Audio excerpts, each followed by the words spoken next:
ایک دفعہ کا ذکر ہے کہ ایک گدھا اور اس کا مالک ایک گاؤں میں رہتے تھے اور گدھے کا مالک نمک کا کاروبار کرتا تھا اور وہ نمک کو گدھے پہ لاتا اور جا کے شہر میں بیچ دیتا۔ گدھا اور بعد میں گدھے کی بہت خدمت کرتا۔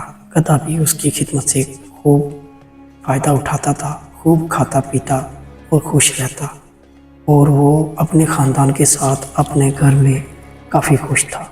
لیکن گدھے کے من میں ایک بات اس کو کھائی جا رہی تھی کہ اس کا مالک اس کے اوپر وزن بہت لاتا ہے۔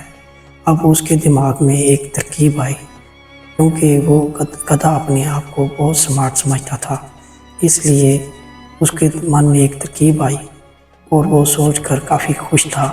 اب اسے پتا تھا کہ اب میری جان چھوٹ جائے گی، کیونکہ راستے میں سے جب وہ شہر میں جاتے ہیں تو ایک ندی سے گزر کے جاتے ہیں۔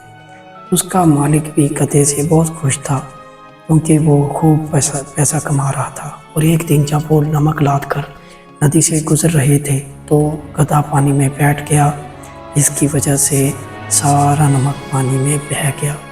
نمک پانی میں بہنے کی وجہ سے اب گدھا اپنے گھر بہت جلدی واپس آ گیا، لیکن یہ چیز دیکھ کے گدھے کے مالک کو بہت بری لگی اور گدھے کے مالک نے اس کو سبق سکھانے کا سوچا، کیونکہ گدھا اپنے آپ کو سمارٹ سمجھتا تھا اور اب اس کا مالک بھی اس کی حرکتیں جان چکا تھا اور وہ اس کو سبق سکھانا چاہتا تھا۔ اگلے دن اس کے مالک نے اس کے اوپر کپڑے لاد دیے۔ جیسے ہی کپڑے لاد کے وہ ندی کی طرف گیا، پھر اسی دن ویسے ہی کیا اور وہ ندی میں بیٹھ گیا۔ جیسے ہی بیٹھا تو اس کے اوپر وزن بڑھ گیا، اٹھنا اس کے لیے محال ہو گیا۔ بڑی مشکل سے اس کے مالک نے اسے باہر نکالا اور اس کی حالت بہت بگڑ چکی تھی۔